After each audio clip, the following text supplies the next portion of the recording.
அன்றைக்கு இவர் இருந்திருந்தால் அப்படிங்கிற சுற்று மறக்க முடியாத, எளிதில் யாராலும் மறந்துவிட முடியாத ஒரு சுற்றாக மாறி இருக்கிறது.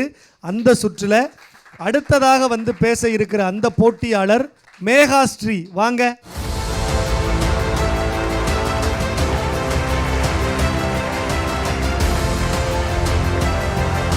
இவங்களை பார்த்த உடனே தெரிஞ்சிருச்சு நமக்கு இவங்க யாரா வந்திருக்கிறாங்க அப்படின்னு. குழந்தைகளுக்கு மிக பிடித்தமான ஒரு தலைவர். யாரா வந்திருக்கீங்க? அப்துல் கலாம் நம்முடைய மேடைக்கு வந்திருக்கிறாங்க. ஒரு உற்சாகமான கைத்தட்டு, பாராட்டு. சிறப்பா பேசுங்க. வாழ்த்துக்கள். நன்றிங்கண்ணா. உலகம் உன்னை அறிவதை விட உன்னை உலகிற்கு அறிமுகம் செய்து கொள். என் அன்பு நண்பர்களே, நான் இன்று உங்கள் முன் நிற்கிறேன். புத்தகங்களில் பதிந்த நினைவாக அல்ல, உயிரோடு சுவாசிக்கும் ஒரு ஆன்மாவாக. நான் இன்று இருந்திருந்தால் எதை கண்டு மகிழ்வேன், எதை கண்டு வருந்துவேன் என்று உங்களுடன் பகிர்கிறேன். காரணம், நீங்கள் தான் நாளைய வெளிச்சத்தை தாங்கி செல்லும் தீபங்கள். உங்கள் பலமே என் நம்பிக்கை. வேளாண்மை, கல்வி, உடல் நலம், வேலைவாய்ப்பு, தொழில்நுட்பம் போன்ற துறைகளில் இந்தியா அதீத வளர்ச்சி அடைய வேண்டும், நாட்டில் வறுமை ஒழிய வேண்டும் என்று நான் விரும்பினேன். ஆனால் இன்றோ வறுமை முற்றிலும் ஒழிக்கப்பட்டு விட்டதா? ஒடிசாவில் வீடின்றி வறுமையில் வாழும் மூதாட்டி ஒருவர் தனது 7 வயது பேரனை ரூபாய் 200க்கு விற்ற அவலம் கடந்த வாரத்தில் நடந்தேறியதைக் கண்டு மனம் வெம்புகிறேன். நாம் நிலவை தொட்டு விட்டோம், ஆனால் ஒவ்வொரு வீட்டிற்கும் உணவு மற்றும் கல்வியை சேர்த்து விட்டோமா? பெரிய கனவுகளுடன் பசியுடன் தூங்கும் குழந்தைகளை பார்க்கிறேன். பல அதிசய இயந்திரங்களை உருவாக்கும் போது யாரும் பின்தங்காத ஓர் அமைப்பை இன்னும் உருவாக்கவில்லை என்பது என் இதயத்தை வலிக்க செய்கிறது. இது நான் கற்பனை செய்த இந்தியா அல்ல. நான் இன்று இருந்திருந்தால் அனைவருக்கும் உணவு, பூஜ்ய ஊட்டச்சத்து குறைபாடு ஆகியவற்றில் கவனம் செலுத்தி உலக பசிப்பட்டியலில் இந்தியாவை பின்னுக்கு தள்ள என்னால் என்ற முயற்சியை செய்திருப்பேன். ஏவுகணைகளை வானில் விரட்ட முடிந்த நம்மால் வறுமையை விரட்ட முடியாதா என்ன? அடுத்து, கல்லாமை களையப்பட்டு விட்டதா? இல்லை. 2024ஆம் ஆண்டுக்கான மொத்த கல்வி அறிவு விகிதம் 70% தான். கிராமங்களில் பிறந்த பல புத்திசாலிகள் வறுமையின் சிறையில் சிக்கி தனது திறமையை வெளிப்படுத்த முடியாமல் தவிக்கின்றனர். அனைவருக்கும் தரமான கல்வி என்ற என் கனவு சிதறி போய் கிடக்கிறது. நான் இன்று இருந்திருந்தால் கல்லாமையை இல்லாமல் செய்து சாமானியர்களும் சாதனையாளர்களாக மாற உறுதுணையாய் நின்றிருப்பேன். இன்றைய குழந்தைகளுக்கு நூலகம் எதுவென்றே தெரியாத நிலை கண்டு என் கண்கள் குளமாகிறது. நான் இன்று இருந்திருந்தால் ஒவ்வொரு குழந்தைக்கும் ஒவ்வொரு புத்தகம் தந்து வாசிப்பு வகுப்பை கட்டாயப்படுத்தி அவர்களை ஒளிரச் செய்திருப்பேன். அக்னி சிறகை விரித்து அறிவை தேடுங்கள், ஏனெனில் அறிவு அச்சம் காக்கும் கருவி, செருவார்க்கும் உள்ளொழிக்கலாகாரன். நான் இன்னொரு முறை ஜனாதிபதியாக இருந்தால் வாக்குரிமை திட்டத்தை கட்டாயப்படுத்தி இருப்பேன். அனைவரும் வாக்களித்தால் மட்டுமே அரசு நல திட்டங்கள் கிடைக்க வலியுறுத்தி இருப்பேன். சிறுபான்மையினருக்கும் சம உரிமை கோரி இந்த கலகம் செய்திருப்பேன். தமிழக மீனவர்களுக்கு இலங்கை கடற்படையினரால் இன்று வரை தொடரும் இன்னல்களை களைந்து அவர்களின் வாழ்வாதாரத்தை உயர்த்த குரல் கொடுத்திருப்பேன். நீங்களும் குரல் கொடுங்கள், கேட்க வேண்டிய சபைகளுக்கு கேட்கட்டும். ஊழலற்ற இந்தியாவை உருவாக்க விரும்பிய என்னால் இன்று ஊழல் செய்தவர்களுக்கு தண்டனை என்ற பெயரில் சொகுசு அறை கொண்ட சிறை கொடுப்பதை சற்றும் ஜீரணிக்க முடியவில்லை.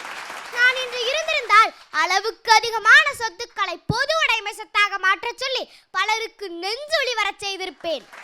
உடல்நலமே பிரதானம் என்ற கொள்கையை கொண்ட நான் மாற்றுத்திறனாளிகளின் வாழ்வில் கூட மாற்றம் காண விரும்பினேன்.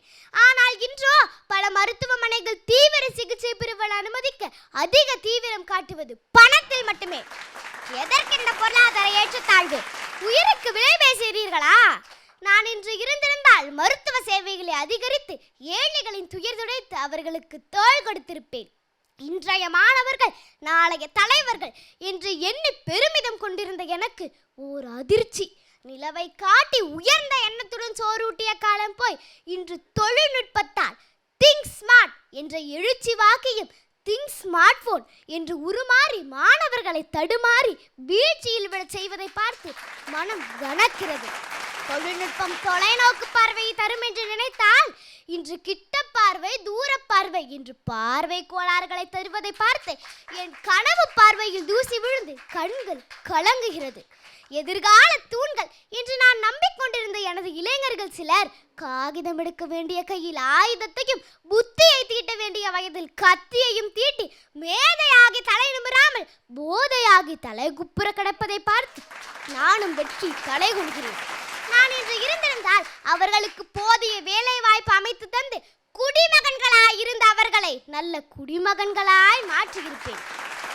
இந்தியாவின் 54 கோடி இளைஞர்கள் IPL-இல் மூழ்காமல் அருவிகளில் மூழ்கி அவர்களின் மத்தியை இணைத்தால் நதியை கூட இணைக்கலாம். முயற்சி திருவினையாக்கும். பசுமை இந்தியா திட்டத்தின் கீழ் அனைவரையும் மரம் நட சொன்னேன். ஆனால் இன்றோ சாலையோர மரங்கள் வெட்டப்பட்டு நெடுஞ்சாலையாக மாறி ஆயிரம் வாகனங்கள் அணிவகுத்து செல்வதை பார்த்து மேகம் தண்ணீர் வடிக்காமல் கண்ணீர் வடிக்கிறது வெப்பத்தால். நான் இன்று இருந்திருந்தால் என் கரங்கள் கொண்டு மரங்கள் நட்டிருப்பேன். அன்பான என்னை கோபப்படுத்தி விட்டீர்களே. இனி எனக்கே சொந்தமான மலர்ந்த முகத்திற்கு வருகிறேன். இந்தியா அறிவியலிலும் தொழில்நுட்பத்திலும் தலை நிமிர்ந்து நிற்பதை பார்த்து எனக்கு பெருமை பொங்குகிறது. இந்தியாவின் இளம் விஞ்ஞானிகள் செவ்வாயையும் அதற்கு அப்பாலும் கனவு கண்டு என் கனவை பழிக்க செய்து விட்டீர்கள். விண்வெளியில் வீரம் படைத்த சுனிதா வில்லியம்ஸை கண்டு வியக்கிறேன். மாற்றத்தின் தூதுவர்களாகிய உங்களுக்கு என் சிரம் தாழ்ந்த வாழ்த்துக்கள். அன்பு மக்களே, என் கனவுகள் என்னை தூங்க விடாமல் துரத்து இங்கே வர செய்தது. தீர்வுகள் உங்கள் கையில் தான் உள்ளது. இந்தியாவை வளர்ந்த நாடாக்க வேண்டும் என்ற என் கனவை உங்கள் கையில் விட்டு செல்கிறேன். இறுக பற்றி கொள்ளுங்கள். நமது பிறப்பு ஒரு சம்பவமாக இருக்கலாம், ஆனால் இறப்பு ஒரு சரித்திரமாக இருக்க வேண்டும் என்று தன்னம்பிக்கையுடன் இயங்குங்கள். கனவுகள் மெய்ப்படும். நன்றி, வணக்கம்.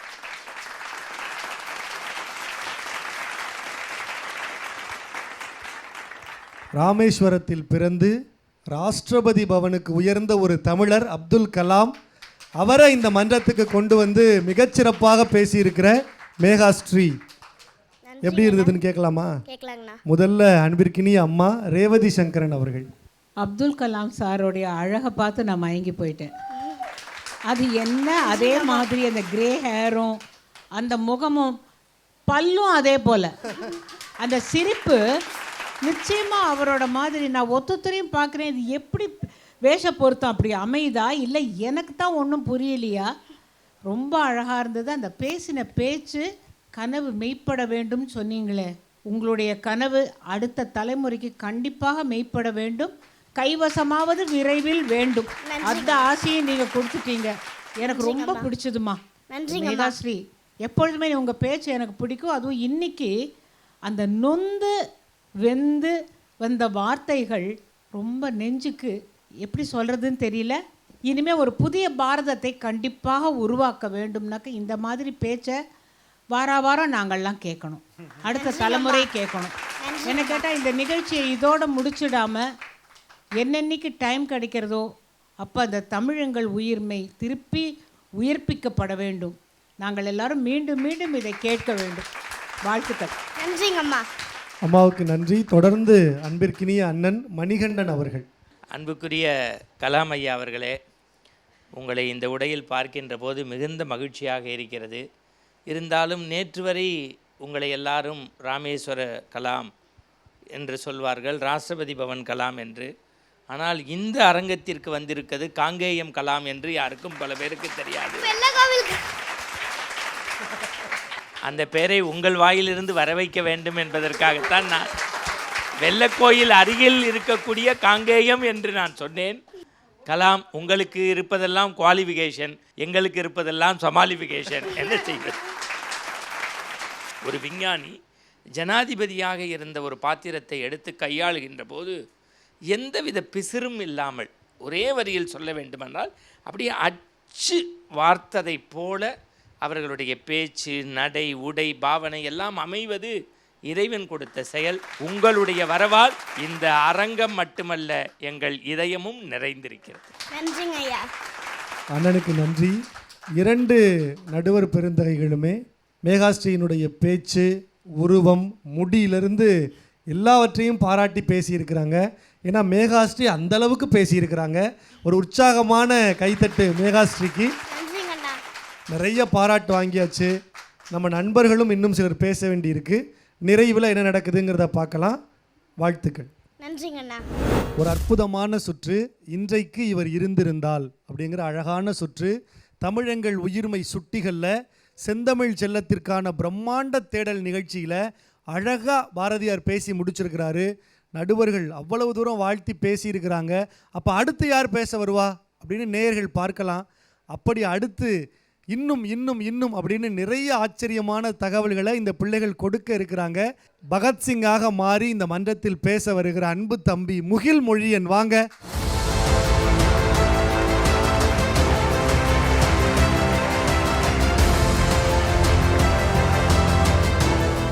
வணக்கம் பகத்சிங். வணக்கம் அண்ணா. பகத்சிங்கா மாதிரி இந்த மன்றத்துக்கு வந்தாச்சு. என்ன பேச போகிறீங்க, எப்படி பேச போகிறீங்க அப்படிங்கிறதெல்லாம் கேட்கறதுக்கு உள்ளபடியே ஆவலாக இருக்கிறோம். ரேவதி அம்மா முகில் என்ன பேச போகிறான் அப்படின்னு கேட்குறதுக்கு இப்போயே தயாராகிட்டாங்க. நேயர்கள் நீங்களும் தயாராகிடுங்க. சிறப்பான உரையை வழங்க முகிலும் தயாராக இருக்கிறான். சிறப்பாக பேச வாழ்த்துக்கள். நன்றி அண்ணா. வீரத்தின் விளைநிலமாய் சுதந்திர போராட்டத்தின் மிகப்பெரிய இரத்த ஓட்டமாக இருந்தவர்தான் பகத்சிங். ஆம், நான் பகத்சிங் பேசுகின்றேன். எனக்கு முன்பு உள்ள பகத்சிங் தூக்கிலிடப்பட்டு அவரின் உடலை எரித்த போது இந்திய தாய்மார்கள் கதறி எழுதார்கள். கருவுற்ற தாய்மார்கள், குழந்தை பெற்றுக்கொள்ள ஆசைப்பட்ட தாய்மார்கள் பகத்சிங் உடலை எரித்த சாம்பலை தனது வயிற்றில் தடவிக்கொண்டு தனக்கு பகத்சிங்கை போல ஒரு பிள்ளை வேண்டும் என்று ஆசைப்பட்டார்கள். ஆனால் என் தாய் அப்படி செய்யவில்லை. அதற்கு பதிலாக என்னை கருவில் சுமக்கும் பொழுது அவரின் வாழ்க்கை வரலாற்றை படித்தார். அதனால் மீண்டும் பிறந்து உங்கள் முன் நிற்கிறேன் பகத்சிங்காக. இன்குலாப் ஜிந்தாபாத். பழைய பகத்சிங் தன்னுடைய 12 வயதில் ஜாலியன் வாலாபாக் படுகொலையை பார்த்து தன்னை ஒரு சுதந்திர போராட்ட வீரராக மாற்றிக்கொண்டார். நான் இந்த 12 வயதில் பகத்சிங்காக மாறியிருக்கிறேன். ஆங்கில ஏகாதிபத்தியத்தை எதிர்த்ததோடு என் போராட்டம் முடிந்து விட்டது என்றுதானே நீங்கள் எல்லோரும் நினைக்கிறீர்கள். அதுதான் இல்லை. நான் இன்றும் என் போராட்டத்தை தொடர்வேன். இந்த உலகில் நான் மட்டும் பகத்சிங் இல்லை. இந்த உலகில் பல பகத்சிங்கள் இருக்கிறார்கள். நான் அவர்களின் வடிவில் இருக்கிறேன். எங்கு, எப்படி, யாரின் வடிவில் என்று சொல்ல ஆசைப்படுகின்றேன். எங்கெல்லாம் ஏகாதிபத்தியம் தலையெடுக்கிறதோ அங்கெல்லாம் இந்த பகத்சிங் முளைக்கின்றார். இன்று எத்தனையோ ராணுவ வீரர்களின் வீரத்திலும் இன்னுயிர் தியாகத்திலும் நான் வாழ்ந்து கொண்டுதான் இருக்கின்றேன். மேஜர் முகுந்தை அமரனாக்கி அதை கொண்டாடிய மக்களின் அன்பில் நான் வாழ்ந்து கொண்டுதான் இருக்கின்றேன். நாளை காலை மெழுகுவத்தியின் ஒளி மங்குவது போல நானும் மறைந்து விடுவேன். ஆனால் நம்முடைய குறிக்கோள்களும் லட்சியமும் இந்த உலகை பிரகாசிக்க செய்யும். மீண்டும் பிறப்போம். எண்ணற்ற இந்நாட்டு வீரர்களின் உருவில் என்று கூறிவிட்டு தூக்கு கயிறுக்கு முத்தமிட்டார் அன்றைய பகத்சிங். நான் ஒரு வீரனின் உருவில் எல்லையிலே நின்று கொண்டிருக்கிறேன். என்ன உருவில் தெரியுமா? இந்திய ராணுவ உடையில் நின்று கொண்டிருக்கிறேன். எங்கு தெரியுமா? எப்பொழுது தெரியுமா? மே 29, 1999ஆம் ஆண்டு 14,000 அடி உயரத்திலே போர் பாதுகாப்பு பணிக்காக நின்று கொண்டிருந்தேன். 2 வீரர்களை நான் தாக்கினேன். என் மீது குண்டடிப்பட்டது. அப்பொழுது என்னுடைய உயரதிகாரி என்னை பின்வாங்கச் சொன்னார். ஆனால் அந்த காயத்தை ஒரு பொருட்டாக எடுத்துக்கொள்ளாமல் முன்னேறி சென்று பல வீரர்களை சுட்டு தாக்கி அழித்தேன். என் மீதும் குண்டடிப்பட்டு வீரம் மரணம் அடைந்தார் அந்த வீரர். அவரின் உடல் கிடைக்கவே இல்லை. அப்பொழுது அவர் தாயாரிடம் சென்று, உங்கள் மகனின் உடல் கிடைக்கவே இல்லை, வருத்தமாக இருக்கிறதா என்று கேட்டவுடன் அந்த தாயார் வீரத்துடன் பதில் சொன்னார், என் மகனின் உடலும் எல்லை காக்கும், எதிரிகளை தாக்கும் என்று கூறினாரே. அந்த தாயாரின் வீரத்தில் நான் வாழ்ந்து கொண்டுதான் இருக்கின்றேன். அந்த வீரர் யார் தெரியுமா உங்களுக்கு? அந்த வீரர் யார் என்று உங்களுக்கு தெரியுமா? மேஜர் மாரியப்ப சரவணன் தான். அந்த வீரர் மன்னிப்பு கடிதம் எழுத மாட்டேன் என்று அன்று ஒரு வீரராக நின்றேன். என்னடா இவன் கோபத்தோடே கொப்பளித்துக் கொண்டிருக்கிறான் என்று நினைக்கிறீர்களா? ஆம், நான் கோபத்தோடு தான் கொப்பளிக்கின்றேன். எனக்கு இன்னொரு எண்ணமும் இருக்கின்றது. அன்றைய பகத்சிங்கை எல்லோரும் மதித்தார்கள். காலம் எல்லா வீட்டிலும் அவர் வாழ்ந்து கொண்டுதான் இருந்தார். ஆனால் இன்று நான் வந்தால் இன்றைய இளைஞர்கள் என்னை மதிப்பார்களா என்றே தெரியவில்லை. அதுதான் எனக்கு மிகவும் பெரிய ஐயம். அதை தீர்த்து வையுங்கள். நான் தமிழன், நான் கர்நாடகாவிலிருந்து வந்திருக்கிறேன் என்று மட்டும் கூறுகிறீர்களே. நண்பர்களே, ஒன்றை நினைவில் வைத்துக் கொள்ளுங்கள், நாம் எல்லோரும் இந்தியன். இன்குலாப் ஜிந்தாபாத். விடைபெறுகிறேன். நன்றி, வணக்கம்.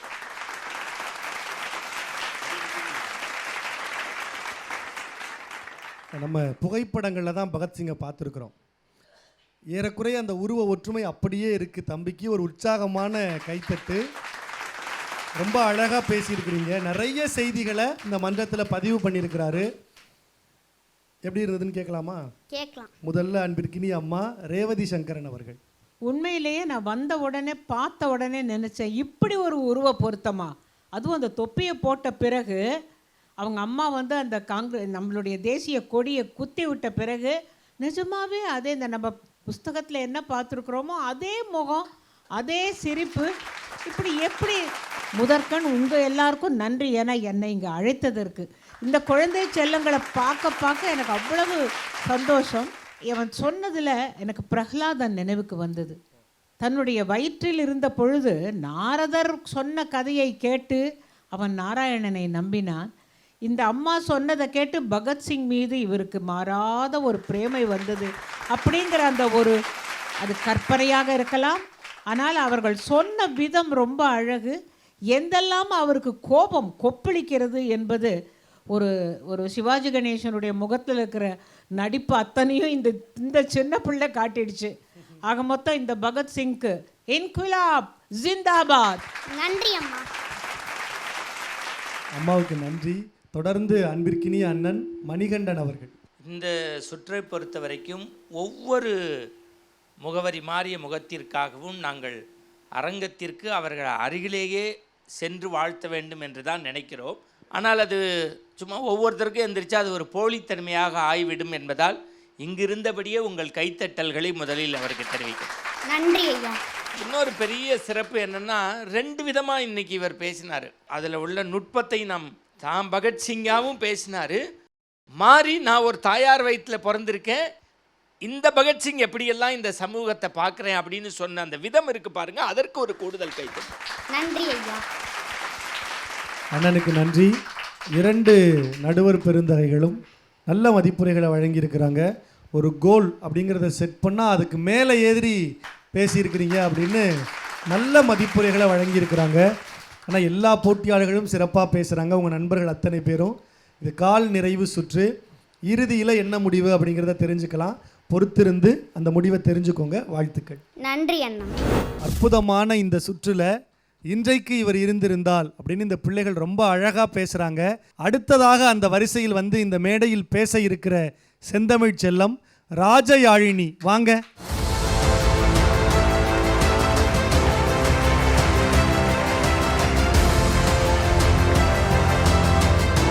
வணக்கம் ராஜயாழினி. வணக்கம் அண்ணா. இன்னைக்கு ராஜயாழினி யாரா வந்திருக்கிறாங்க அப்படிங்கிறது எல்லாருக்கும் தெரியும். யாரா வந்திருக்கீங்க? சங்க காலத்திலிருந்து சங்கரா டிவியில் பேச அவ்வை வந்திருக்கிறேன். அங்கேருந்து இங்கே ஔவையார் வந்திருக்கிறாங்க. ரொம்ப அழகாக பேச போகிறீங்க. நீங்கள் பேசுகிறதுக்கு இடையில் இன்றைக்கி இருக்கிற சமூகத்தை பற்றி நிறையா பேசுவாங்க. சொல்லால் அடித்தா போதும், கம்பால் அடிக்க வேண்டாங்கிறதுனால கம்பை நான் வச்சுக்கிறேன். நீங்கள் சிறப்பாக பேசுங்க. வாழ்த்துக்கள். நன்றி அண்ணா. வணக்கம். கிரேக்கம், லத்தீன், ஆங்கிலம் போன்ற மொழிகளில் ஏதாவது ஒரு பாடல் படைத்த படைப்பாளி இந்த உலகம் முழுவதும் அறிவதில் எந்த ஒரு ஆச்சரியமும் இல்லை. ஏனென்றால் அந்த மொழிகளின் பெருமைகளை இந்த உலக நாடுகள் முழுவதும் பரப்பி இருக்கிறார்கள். ஆட்சியின் அதிகாரத்தினால் நம் தமிழ் மொழியை நம்மால் பெரிதும் உலக நாடுகளுக்கு பரப்ப முடியவில்லை. ஆனால் அப்படிப்பட்ட சூழ்நிலையிலும் தமிழ் மொழியின் பாடலில் இடம் பெற்ற ஒரு வரி ஆங்கில பள்ளியின் நெற்றியில் வெற்றி திலகமாய் விளங்குகின்றது என்றால் அது நம் தமிழ் மொழிக்குரிய பெருமை என்றே நாம் கூறலாம். அமெரிக்க மெக்சிகன் நகர் பிரிமாண்ட் அரசு பொது உயர்நிலை பள்ளிதான் அந்த பள்ளியின் பெயர். What we have learnt is like the handful of earth. What we have yet to learn is like the whole world என்பதுதான் அந்த வாசகம். அதாவது கற்றது கைமண்ணளவு கல்லாதது உலகளவு என்ற முத்தான வரிகளை அந்த பள்ளிக்கூடங்களில் பொருத்தி இருக்கிறார்கள்.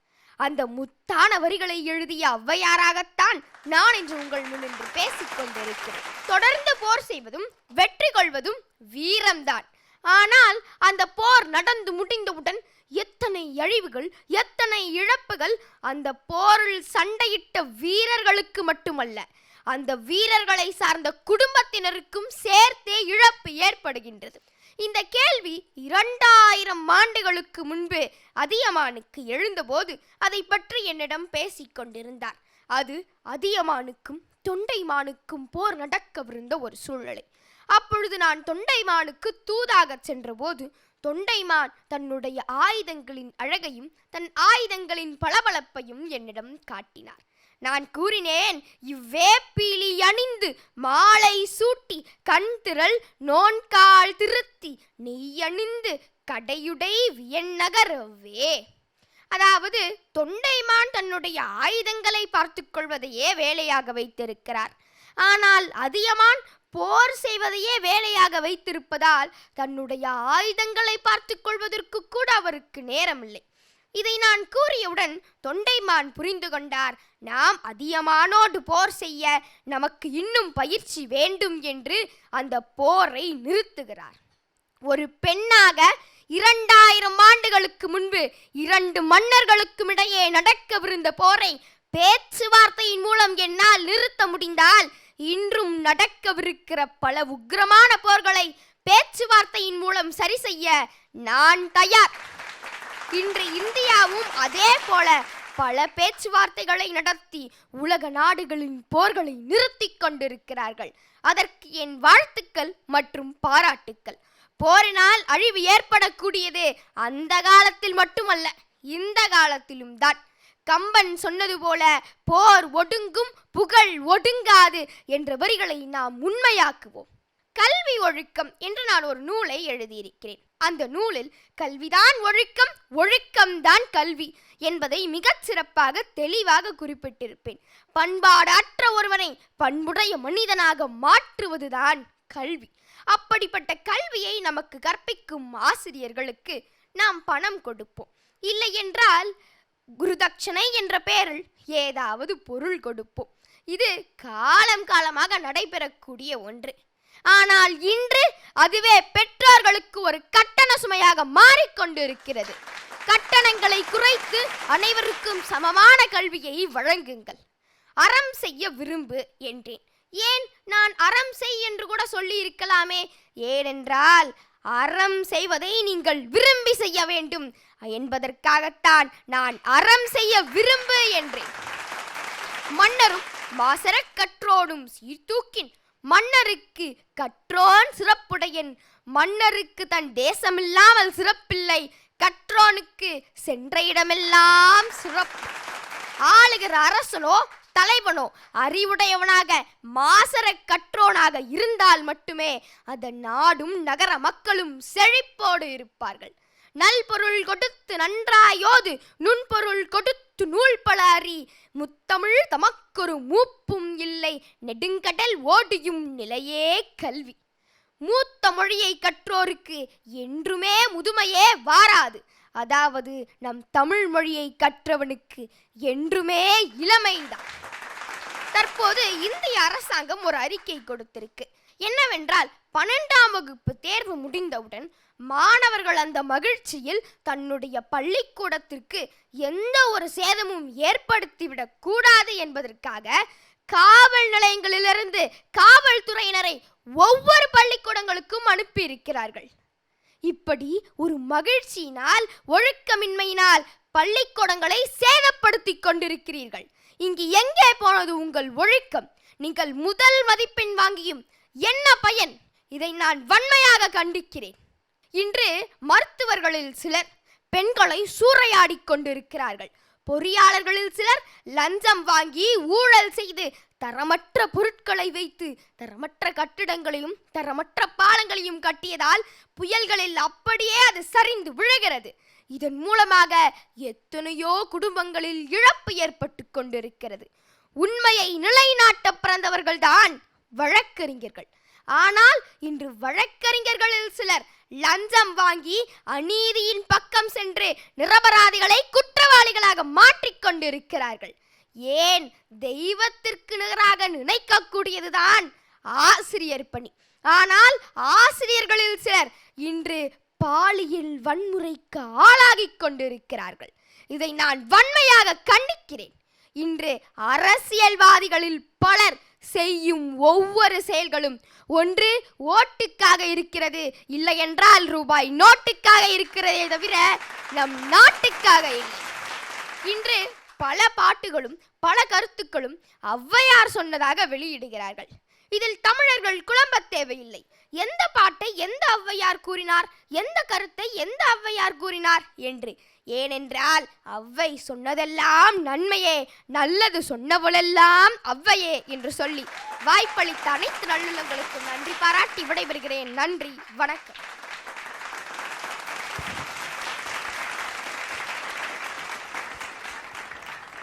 ராஜயாழினி ஔவையாராக இந்த மன்றத்தில் வந்து பேசியிருக்கிறாங்க. அவ்வளவு கோபம் இருந்தது அவங்க பேச்சில். அந்த கோபம்லாம் நியாயமாக இருந்ததா அப்படிங்கிறத நடுவர்கள்கிட்ட கேட்டு தெரிஞ்சுக்கலாம். முதல்ல அன்பிற்கினிய அண்ணன் மணிகண்டன் அவர்கள். உண்மையிலேயே உங்களை இந்த ஔவையாரை நெறிப்படுத்தி அனுப்பிய அம்மா என்கின்ற ஔவையாருக்கு, இவர்களுடைய அம்மா என்கின்ற ஔவையாருக்கு நான் நன்றி சொல்ல வேண்டும். இவர்களுடைய பேச்சில் எப்போதுமே ஒரு கம்பீரம் இருக்கும், சமூக அக்கறை இருக்கும், ஒரு சமூகத்தின் மாற்றுவதற்கான உந்து சக்தியாக இவருடைய பேச்சு அமையும். ஔவை அவர்களுக்கு பணிந்த வேண்டுகோள், நீங்கள் எத்தனை ஆத்திச்சூடி எழுதினாலும் அகங்கள் மட்டும் மாறாமல் இருக்கிறதே தவிர ஆத்திச்சூடிகளை மாற்றி மாற்றி இவர்கள் எழுத கற்றுக்கொண்டார்கள். உங்களுடைய மறுபிறப்பு இந்த சமூகத்திற்கு பெரிய மாற்றத்தை ஏற்படுத்தும் என்கின்ற நம்பிக்கை எங்களுக்கு உண்டு. என்றாலும் கூட எங்களுடைய அழைப்பை ஏற்று விசா இல்லாமலே சங்கரா தொலைக்காட்சிக்கு நீங்கள் வந்து சென்றமைக்காக பாராட்டுக்கள், வாழ்த்துக்கள். நன்றி ஐயா. அண்ணனுக்கு நன்றி. தொடர்ந்து அன்பிற்கினிய அம்மா ரேவதி சங்கரன் அவர்கள். தமிழ் படித்தா இளமையாக இருப்பாங்கல்ல, ஆமாம். உன்னை பார்த்தாலே தெரியுது இளமை மாறாத அந்த முகம். ஆனால் அந்த முதுமைக்குரிய அவ்வா என்று சொல்வார்கள், அதுதான் அவ்வை என்று தமிழில் என்று சொல்வார்கள். அவ்வா இன்றும் ஆந்திரா பக்கத்தில் போனீங்கன்னா அவ்வான்னா பாட்டி. அவள் வந்து எனக்கு இளமை வேண்டாம் என்று கேட்டு முதுமையை வாங்கி கொண்டவள். இப்போ முதியோர்களெல்லாம் தலையில் டை அடிச்சுன்னு நாங்கள்லாம் எங்கே இருக்கணும்னு நாங்கள் பார்த்துட்டுருக்கோம். இது காலத்தின் கோலம். ஆனால் அவள் ஏன் சொன்னான்னா, இல்லற வாழ்வில் ஈடுபட்டால் எனக்கு மக்களுடைய பணி செய்ய முடியாது, அப்படி என்னை அதற்காக படைக்கவில்லை அவன் அப்படின்னு சொல்லிட்டு முதுமையை வரமாக கேட்டு வாங்கி அந்த விநாயகன் அருளால் அப்படி ஆனால் அவளுக்கு முத்தமிழும் கேட்டால் முத்தமிழும் கிடைத்தது. உன் நாக்கில் அந்த தமிழ் அவ்வளவு அழகாக, ராஜ யாழினி அப்படிங்கிற உன் பேரை சொல்கிறதுக்கே யாழினின்னு சொன்னாங்கன்னா அடிச்சிடணும். யாழிங்கிறது ஒரு மிருகம்.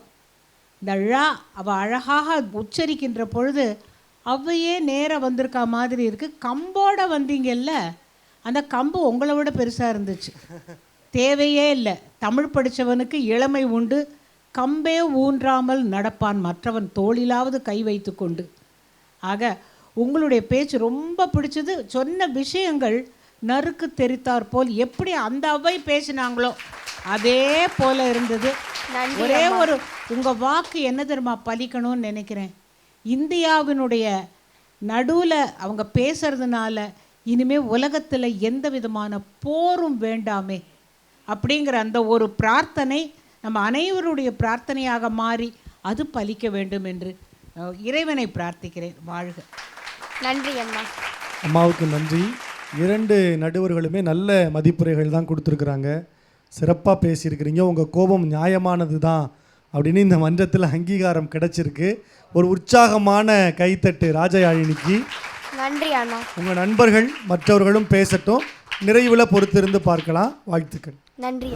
இந்த சுற்று இன்றைக்கு இவர் இருந்திருந்தால் அப்படிங்கிற சுற்றில் நல்ல தலைப்புகளை, தலைவர்களை இந்த பிள்ளைகள் பேசுகிறாங்க.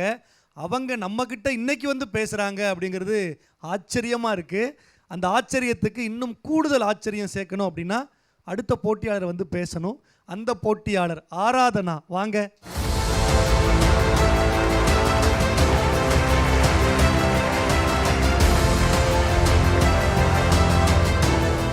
வணக்கம் ஆராதனா. வணக்கம் அண்ணா. கையில் வாளோட அப்படியே ஒரு சின்ன குழந்தை யாரா மாறி வந்திருக்கு அப்படின்னு நீங்கள் எல்லாம் ஆச்சரியத்தோட பார்க்குறீங்க. யாரா வந்திருக்கீங்க? வீரமங்கை வேலு நாச்சியார். வீரமங்கை வேலு நாச்சியாராக வந்திருக்கிறாங்க. நீங்கள் பேசி நாங்கள் கேட்கணும். சிறப்பாக பேசுக. வாழ்த்துக்கள். நன்றி அண்ணா. அதை கொடுத்துருங்க. 3 நூற்றாண்டுகளுக்கு பிறகு என் மண்ணையும் மக்களையும் சந்திக்க வந்திருக்கும் இந்த வீரமங்கை வேலு நாச்சியாரின் வீர வணக்கங்கள். ஆங்கிலேயனின் பிடியிலிருந்து என் நாடு மீண்டு வந்ததை பார்க்க மிகவும் மகிழ்ச்சியாக இருக்கிறது.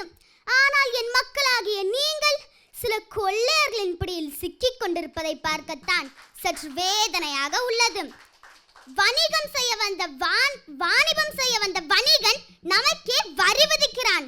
அழையா விருந்தாளியாக வந்த அந்நியன் நம்மையே அடக்கியால் நினைக்கிறான். பொருளீட்ட வந்தவன் நம்மையே பொம்மைகளாக்கி விளையாட்டு காட்டுகிறான் என்றெல்லாம் பரங்கியன் மீது கோபம் கொண்டு அவனை நம் நாட்டை விட்டு விரட்டி அடித்து பொழுது நான் நினைத்து கூட பார்க்கவில்லை. மக்களாட்சியில் பல பல வண்ணங்களில் பளபளக்கும் வண்ணங்களில் இத்தனை கட்சி கொடிகள் பறக்க போகிறது என்று. அன்றைக்கு எதிரி வெளியிலிருந்து வந்தான். எனவே எப்படியாவது அவனை விரட்டி அடித்து விட வேண்டும் என்று எந்த வேற்றுமையும் இல்லாமல் ஹைதர் அலி, மருது சகோதரர்கள், குயிலி என அனைவரின் துணையோடு ஒன்று சேர்ந்து எதிரியிடம் சண்டையிட்டோம். ஆனால் இன்றைக்கோ அப்படி ஒரு எதிரி இல்லை என்பதாலேயோ உங்களுக்குள்ளேயே சண்டையிட்டுக் கொள்கிறீர்கள். வீரமங்கை, நானே சொல்கிறேன், வீரம் என்பது தமிழர்களின் அணிகலன் தான். ஆனால் சண்டையிடுவது மட்டுமில்லை வீரம். உங்களுக்குள் மதத்தால், மொழியால், இனத்தால் வேற்றுமையை புகுத்தி அரசியல் செய்பவர்களிடம் வீரமங்கை எங்களிடம் வீரத்தை மட்டுமில்லை விவேகத்தையும் விதைத்து சென்றிருக்கிறார். எனவே உங்களின் இந்த அரசியல் இங்கு செல்லுபடியாகாது என்று ஒற்றுமையாக வாழ்ந்து காட்டுவதுதானே அறிவார்ந்த வீரம். பரங்கியனின் பார்வை நம் நாட்டின் மீது படுவதற்கு மூல காரணமாக இருந்ததே நம் நாட்டின் இயற்கை வளங்கள் தான். அதை சுரண்ட வந்தவனையும் விரட்டியாகிவிட்டது. இப்பொழுது நூற்றாண்டுகளுக்கு பிறகு செல்கிறோம். நாட்டின் இயற்கை வளங்கள் பல்கி பெருகி பச்சைப்பட்டு விரித்தார் போல் பூமி பசுமையாக இருக்கும் என்று எண்ணி இங்கு வந்து பார்த்தால் காடுகளின் நிலைமை கவலைக்கிடமாக இருக்கிறது. வயல்கள் வண்ணம் தீட்டப்பட்ட கட்டிடங்களாக மாறி இருக்கிறது. ஏரிகள் இருந்த இடத்தில் ஏணிப்படிகள் வைக்கப்பட்ட அடுக்குமாடி குடியிருப்புகள். கடல்வாழ் உயிரினங்கள் எல்லாம் கண்ணீர் வடிக்கிறது நெகிழி குப்பைகள் தரும் மூச்சு திணறலால். நிலத்திற்கு மேலே மட்டுமில்லை நிலத்திற்கு அடியேயும் மக்கா குப்பை மார்த்தட்டி மல்லாக்கப்படுத்திக் கொண்டிருக்கிறது. நான் உங்களிடம் காரணம் எதுவும் கேட்கவில்லை. ஏனென்றால் இங்கு குறை சொல்ல 100 நாவுகள், சுட்டிக்காட்ட 1000 கைகள், தப்பித்துக் கொள்ள லட்சம் காரணங்கள் இருக்கத்தானே செய்கிறது. மாற்றம் நமக்குள்ளிருந்து வர வேண்டும். தனி மனிதனாகிய நம் ஒவ்வொரு செயலும் நமக்கு தன்னிகரில்லா வெற்றியை தரும் என்பதில் எந்த சந்தேகமும் இல்லை. அன்றைக்கு அடக்கி ஆண்டவன் அதிகாரத்திலும் பணபலத்திலும் படைபலத்திலும் மேலோங்கி இருந்தாலும் அவன் செய்யும் அநியாயத்தை பார்த்து நாங்கள் அடங்கி போகவில்லை. நாட்டு மக்களையும் நாட்டு வளங்களையும் மீட்க துணிந்து எதிர்த்து போராடி வென்றோம். ஆனால் இன்றைக்கோ அதிகாரத்தில் இருப்பவர்கள் அடக்கி ஆண்டாலும் அநியாயம் செய்தாலும் அதை தட்டி கேட்கும் துணிவு பெரும்பாலான என் மக்களிடம் குறைந்திருப்பதை பார்க்கும் பொழுது என் மனம் குமரத்தான் செய்கிறது. பெண்கள் வீட்டை ஆள்வதில் மட்டுமில்லை நாட்டை ஆள்வதிலும் யாருக்கும் சளைத்தவர்கள் இல்லை என்பதை அன்றைக்கே ஆட்சி நிரூபித்து விட்டது. எனவே பல பெண் ஆட்சியாளர்களை பார்க்கலாம் என்று எண்ணி இங்கு வந்து பார்த்தால் விரல் விட்டு என்னும் அளவுக்கு தான் பெண் அதிகாரிகள் அதிகார நாற்காலியை அலங்கரித்துக் கொண்டிருக்கிறார்கள். அனைத்து துறைகளிலும் பெண்கள் முன்னேறி வருகிறார்கள் என்பதை மறுப்பதற்கில்லை. ஆனால் பெண்களுக்கான துறைகள் இவைதான் என்று உங்களுக்கு நீங்களே வரையறை விதித்து வாழ்ந்து கொண்டிருப்பதை பார்க்கும் பொழுதுதான் சற்று வேதனையாக உள்ளது. உதாரணத்திற்கு கல்வித்துறையிலும் கணினி துறையிலும் பெண்கள் பரவலாக பணிபுரிகிறார்கள். இதுவே விண்வெளித்துறை எடுத்துக்கொண்டால் இன்னும் எத்தனை நாளைக்கு தான் கல்பனா சாவலாவையும் சுனிதா வில்லியம்ஸையும் மட்டும் கொண்டாடி கொண்டிருப்போம். பல அலுவலகங்களில் ஆரம்ப நிலையில் ஆண்களுக்கு நிகராக பெண்களும் பணிபுரிகிறார்கள். நிலை உயர உயர கூர்நுனி கோபுரம் போல் பெண்களின் எண்ணிக்கையும் குறைந்து கொண்டேதான் போகிறது. இது போதாது என பெண்களின் அழகு பதிமைகளாக பார்க்கும் கலாச்சாரம் தான் இப்பொழுது மேலோங்கி நிற்கிறது. வணிக சந்தைகளின் முதல் இலக்கு பெண்கள்தான்.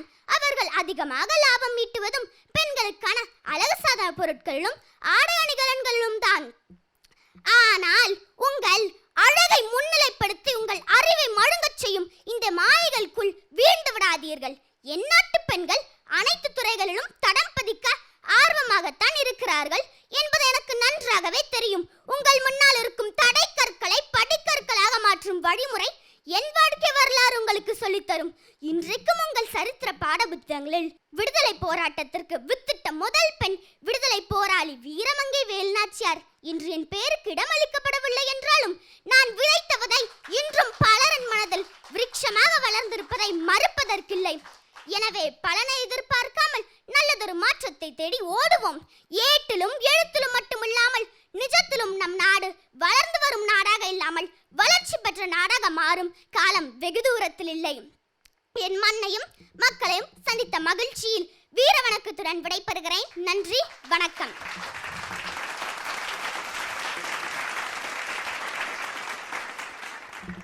வீரமங்கை வீர வணக்கத்தோடு இந்த மன்றத்தில் பேசியிருக்கிறாங்க.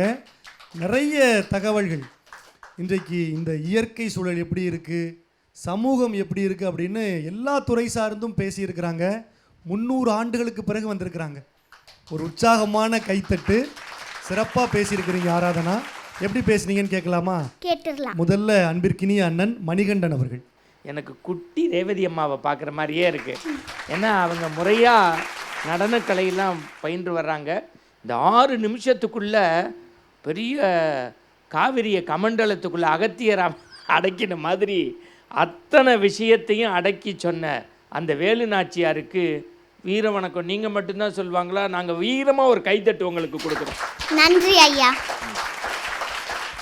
ஆடியன்ஸ்கிட்ட ஒரே ஒரு ரிக்வஸ்ட், இன்றைக்கி இந்த அம்மா வந்துட்டதுனால இதெல்லாம் சொல்ல வேண்டியிருக்கு. பொதுவாக நம்பிக்கையெல்லாம் எனக்கு இல்லாட்டி கூட எல்லாரும் இன்றைக்கி டிவியில் இந்த எபிசோட் முடிஞ்சோன்னே டிவியை ஒரு திஷ்டி சுற்றி போட்டுக்கோங்க. ரொம்ப நன்றி அண்ணா. தொடர்ந்து எங்கள் அன்பிற்கினிய அம்மா ரேவதி சங்கரன் அவர்கள். 300 வருஷம் கழித்து வந்தாலும் உன்னுடைய அழகும் குறையல, உன்னுடைய வீரமும் குறையல, அந்த சொல்லில் இருக்கிற அந்த காரமும் குறையல. நன்றி அம்மா. எப்படி அந்த அவலங்கள் நிஜமாக நமக்கே தெரியுது, பார்த்துக்கிட்டு நம்ம போய்கிட்டே இருக்கோம். ஆனால் என்ன பயன் நீ வாழ்ந்து, இதெல்லாம் பாரு, இதெல்லாம் செய்யலாமா அப்படின்னுட்டு அந்த வாஞ்சையோடு சொல்கிற அந்த ஒரு பெண் மனத்தை நான் உணர்கிறேன். நன்றி அம்மா. ரொம்ப அழகு. நீ சொன்ன ஒரு பாயிண்ட்டும் அது குறையே இல்லை. காரணம் என்னன்னு கேட்டால், இந்த அவலத்தெல்லாம் இப்போ வாழைப்பழம் மாதிரி இது எல்லாத்தையும் தோலை உரித்து காட்டுறதுன்னு சொல்லுவாங்களே, அந்த மாதிரி காட்டுகிற பொழுது 1,00,000 பேர் பார்த்தாலும் அதில் ஒரு 10 பேருக்காவது தைக்கிறதுனால மாற்றங்கள் ஏற்படணும். ஆனால் வேலு நாச்சியாரே அம்மா, உனக்கு வீர வணக்கம் இல்லை, ஒரு ஈர முத்தம் தான் தர முடியும். நன்றி அம்மா. அம்மாவுக்கு நன்றி. 2 நடுவர்களுமே நல்ல மதிப்புரைகளை வழங்கியிருக்கிறாங்க ஆராதனாவுக்கு. உங்கள் நண்பர்களும் பேசட்டும். நிறைவில் என்ன நடக்குதுங்கிறத பார்க்கலாம். வாழ்த்துக்கள். நன்றி அண்ணா. உங்கள் இல்லங்களில் இருந்து பார்த்து கொண்டிருக்கிற நேயர்களே, நீங்கள் நாளைக்கும் தவறாமல் வரணும். ஏன்னா இந்த பிள்ளைகள் இன்னும் சில விடயங்களை பேச இருக்கிறார்கள். அந்த தமிழை உங்கள் இல்லங்களிலிருந்தே நீங்கள் கேட்டு ரசிக்கலாம். இது ஸ்ரீ சங்கரா தொலைக்காட்சி பெருமையோடு வழங்குகிற தமிழெங்கள் உயிர்மை சுட்டிகள். இது செந்தமிழ் செல்லத்திற்கான பிரம்மாண்ட தேடல்.